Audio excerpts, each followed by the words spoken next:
Bonjour tout le monde et bienvenue sur ma chaîne Alizé Tarot Astro.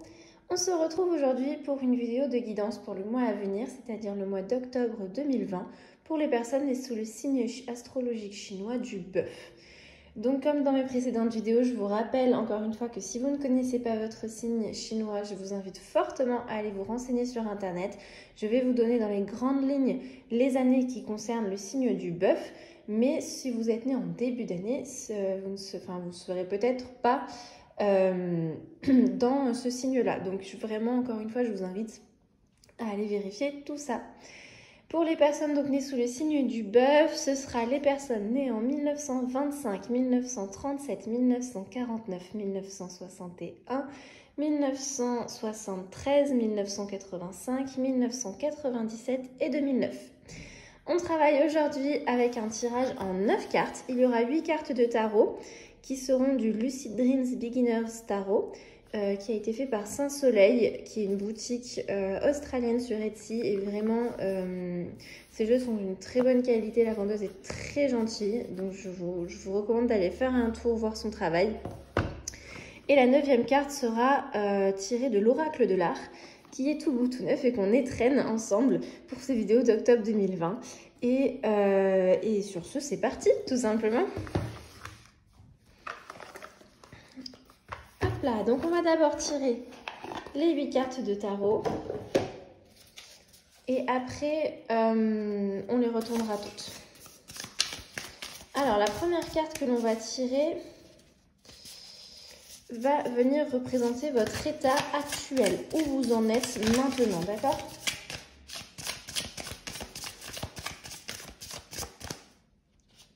Hop là, où vous en êtes maintenant.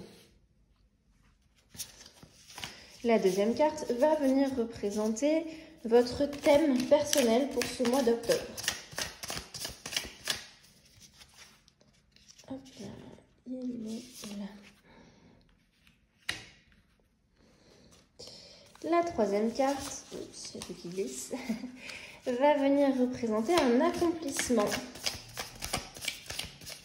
ce mois-ci. La quatrième carte va venir représenter quelque chose à éviter ce mois-ci. La cinquième carte, hop là, il y a plein qui se retourne d'un coup, nous parle de quelque chose à accueillir ce mois-ci. Hop là, ce sera celle-là. La sixième carte représente des obstacles auxquels vous allez devoir faire face.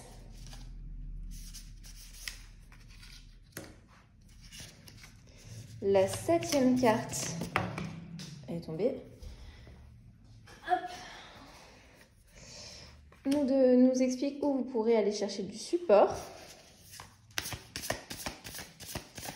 Et enfin, la huitième carte de tarot va venir représenter une action que vous pouvez entreprendre ce mois-ci. Voilà, et on complétera après avec une carte oracle, mais on verra ça à la fin, puisque je tirerai une carte oracle différente pour chaque élément, comme je l'ai fait dans mes précédentes vidéos. Allez, on regarde ensemble, c'est parti. Vous, où vous en êtes maintenant? Ok, on a le roi d'épée. Donc, on est vraiment sur une position forte, une position puissante, solide, stable. Les épées dans le tarot représentent l'air, le mental. Et du coup, puisqu'on est dans une position forte, une position mature et solide par rapport au mental, et bien cela signifie tout simplement que vous avez peut-être l'impression d'avoir de comprendre les choses, d'accord, de voir la vérité, de savoir faire passer un petit peu votre cerveau avant votre cœur, ce qui n'est pas toujours une bonne chose, hein. Mais en l'occurrence, pour vous actuellement, ça l'est. Vous savez faire la part des choses, en fait, hein, et vous montrer intègre, savoir suivre vos valeurs, vos principes, avec sérieux, avec discipline. On est dans une position comme ça,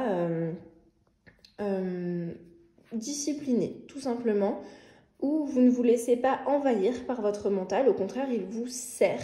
Vous savez vous savez en faire une force. Et donc, on va voir quel est votre thème pour le mois d'octobre. On a le cavalier de coupe, qui est tout à fait dans un autre registre. Avec le cavalier, on a encore quelque chose de très fort, mais plus dans l'intensité rapide, comme ça, dans la passion un petit peu que le personnage du roi. Et donc cette fois-ci, on est sur les coupes. Les coupes au tarot représentent le monde émotionnel, l'eau, les émotions, je n'ai pas d'autres mots. C'était bien en fait celui-là. Et donc le cavalier de coupe, il va nous parler d'être un petit peu dans le flirt, dans la romance. Il y a cette idée d'aimer les choses belles, d'aimer les choses qui sont gracieuses, d'aller chercher justement ces choses qui nous plaisent. Il y a un côté un peu idéaliste dans le cavalier de coupe. Et donc on est vraiment sur de la créativité, des énergies un petit peu de romance. Alors ça ne veut pas forcément dire pour tout le monde que ce sera forcément dans le domaine sentimental amoureux. Hein, on peut chercher de la romance dans notre manière de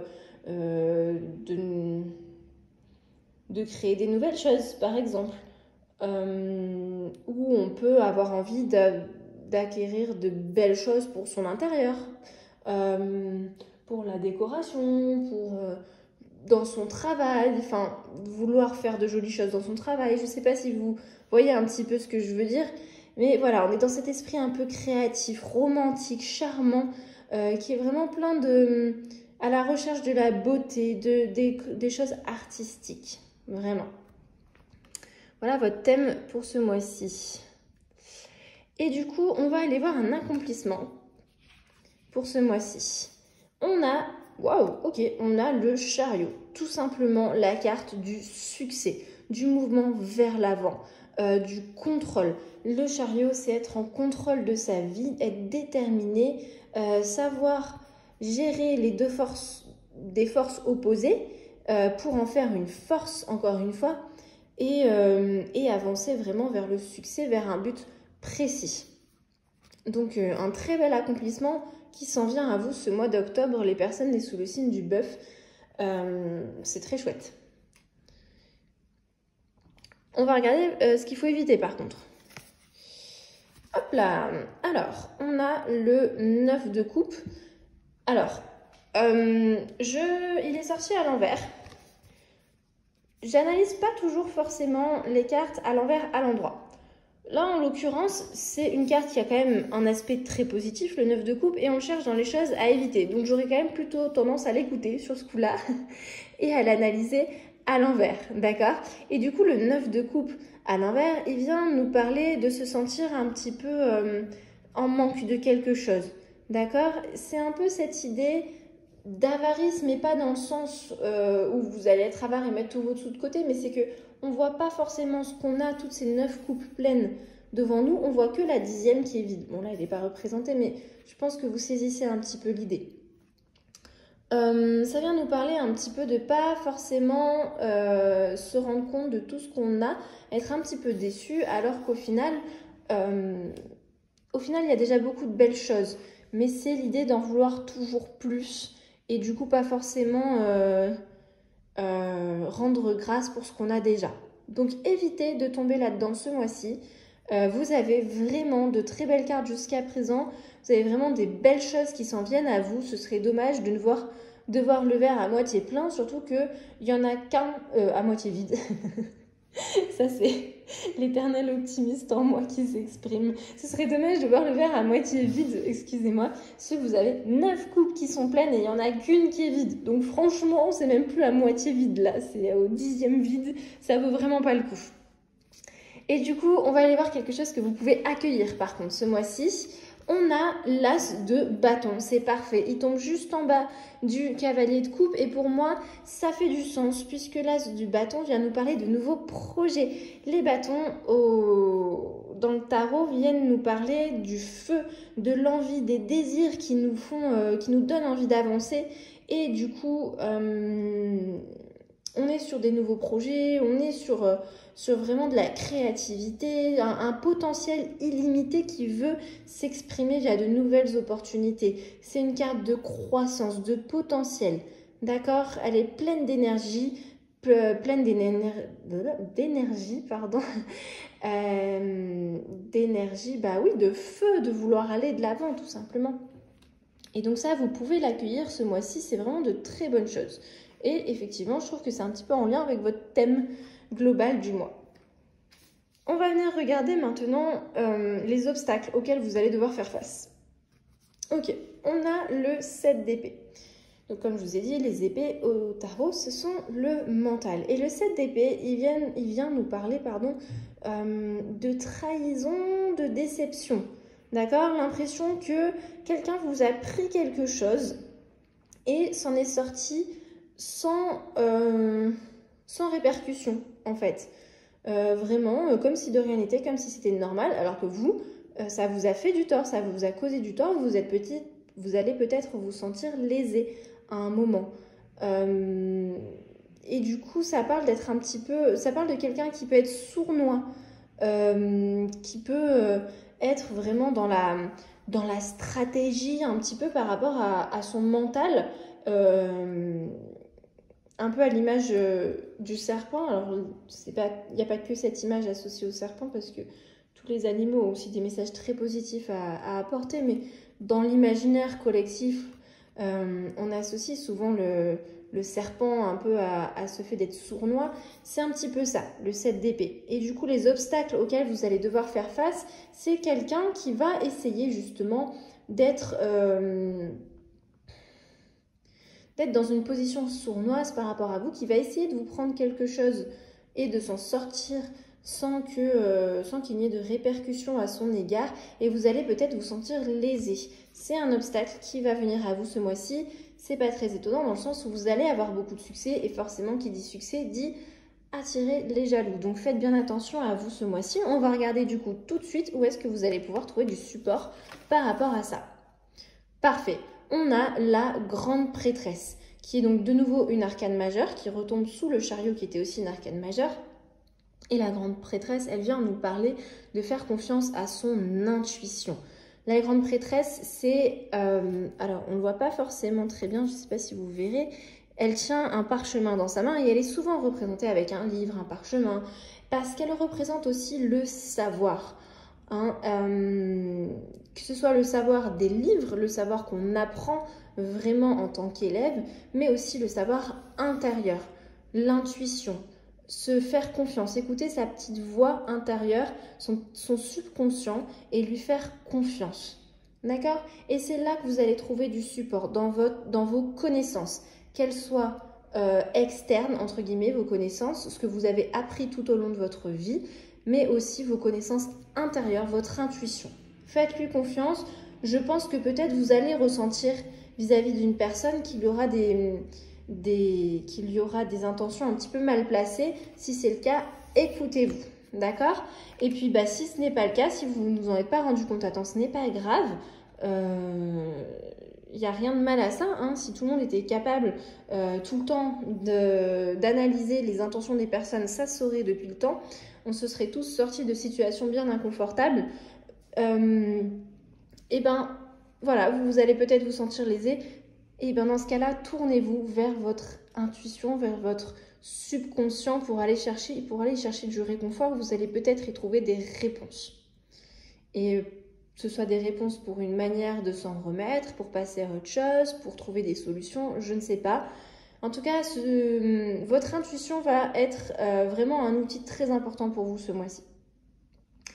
Et donc enfin, on va aller regarder quelle action vous pouvez entreprendre concrètement ce mois-ci. Hop là. On a le jugement. Et tout simplement, pour moi, le jugement, c'est le fait déjà de choisir des choses, puisque juger, c'est trancher dans un certain sens. Donc il y a cette notion de faire des choix, de prendre des décisions. Le jugement peut aussi représenter le pardon à certaines personnes. Elle peut aussi représenter le fait d'avoir comme une révélation pour passer à autre chose, pour faire quelque chose de nouveau, pour se rendre compte que telle ou telle manière qu'on avait d'être ne nous dessert plus et qu'on n'en veut plus, on décide de s'en séparer. Le jugement en carte d'action à entreprendre vraiment à une multitude de potentiels, puisqu'on est sur un tirage général, je ne pourrais pas être plus précise, mais c'est vraiment une très belle carte qui vient nous parler de grande prise de décision. Voilà. Donc, voilà pour les actions à entreprendre. Et maintenant, du coup, on va aller regarder l'oracle de l'art. Donc, je ne vous avais pas dit le nom des auteurs. Il est là. Katia Tilevich, Mickaël Sommer, Julie Siboni. Un jeu très très chouette, vous allez voir. Alors du coup, pour les cartes d'oracle, on va faire exactement comme on avait fait dans les vidéos précédentes, c'est-à-dire que je vais tirer une carte différente pour chaque élément, puisque je le rappelle, en astrologie chinoise, on peut très bien être bœuf de bois, bœuf de feu, bœuf de terre, bœuf de métal ou bœuf d'eau, et ça signifiera pas forcément les mêmes choses. Donc on va aller voir ça tout de suite. Et en commençant avec les bœufs de bois, on va aller tirer une carte. Hop là. Et voir quel artiste a un message pour vous. Oula, pardon, je fais tout bouger. Ce mois-ci.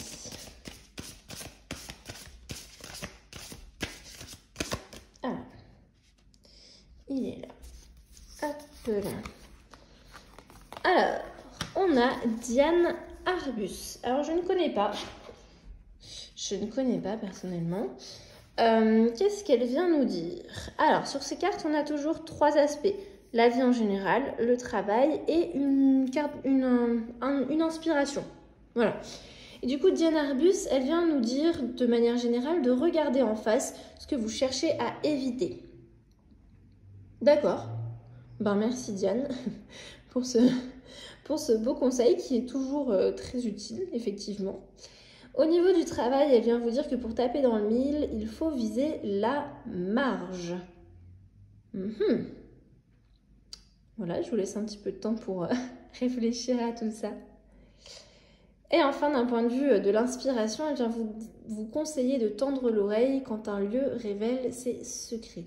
Et on retrouve un petit peu cette notion de se connecter à son intuition. D'accord ? Voilà, je commente pas beaucoup plus ces cartes d'oracle parce que je trouve que c'est peut-être aussi intéressant de vous laisser faire ce cheminement-là dans vos têtes. Oui, voilà.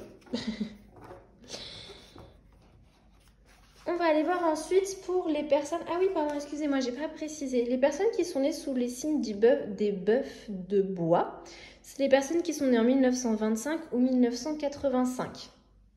Voilà. Et du coup, maintenant, on va aller regarder les personnes nées sous le signe des bœufs de feu. Et donc, il s'agira des personnes nées en 1937 ou 1997. Et je conclue juste sur Diane Arbus. Après cette vidéo, j'irai me renseigner un petit peu sur son travail parce qu'il y a une esthétique qui a l'air, ma foi, très intéressante. Mais je vous conseille aussi à faire de même, du coup. Puisqu'elle vient à vous ce mois-ci, autant aller un petit peu se familiariser avec son travail. Donc... pour les personnes nées sous le signe des bœufs de feu, donc 1937-1997, quel est l'artiste qui vient vous accompagner ce mois-ci? Ok, Andy Warhol. On est sur un une toute autre esthétique.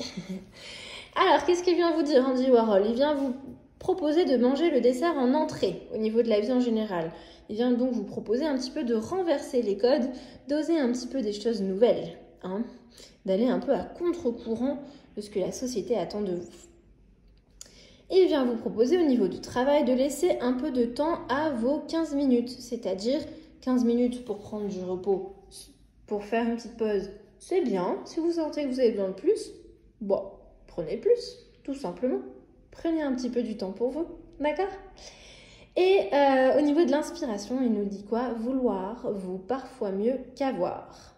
Je vous laisse méditer là-dessus. Merci Andy Warhol. Hop là.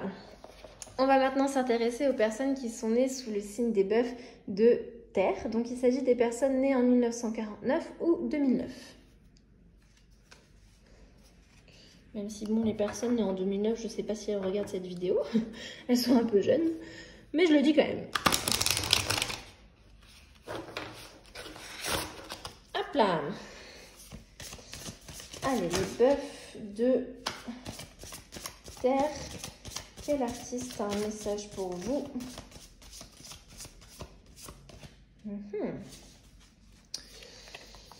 Marina Abramovic, qui est déjà ressortie dans les tirages précédents.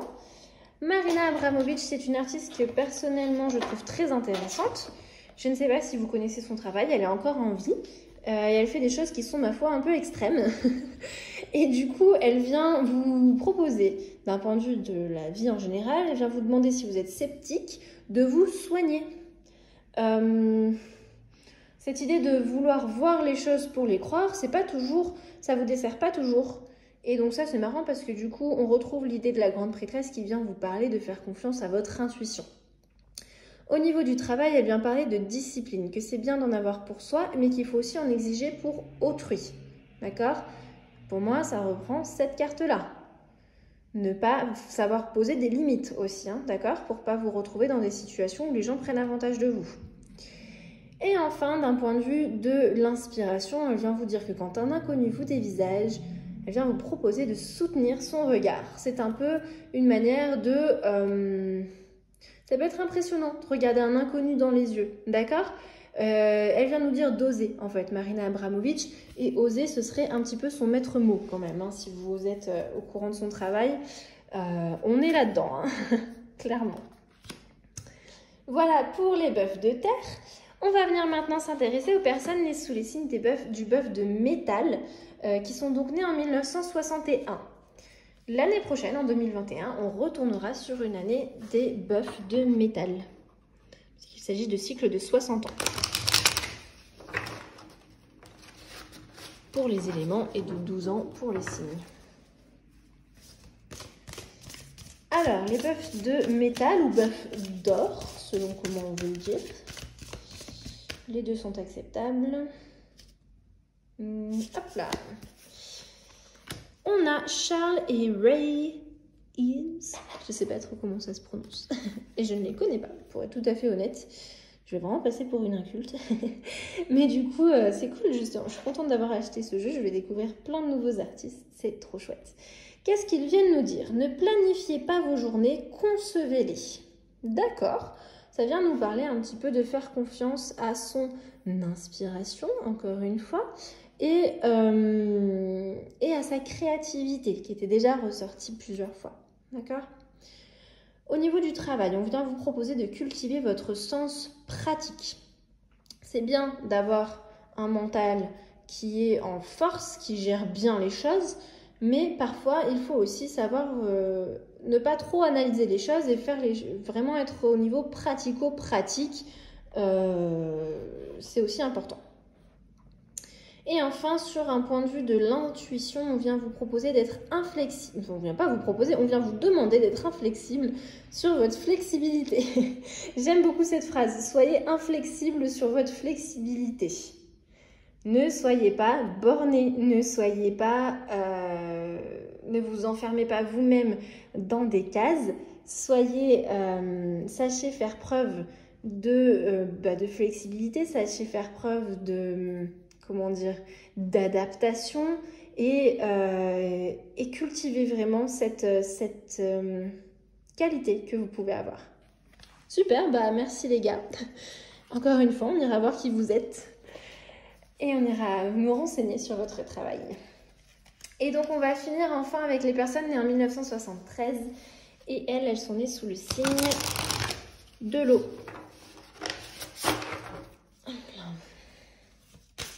Sous l'élément de l'eau, pardon. On est sous le signe du bœuf, mais le bœuf d'eau.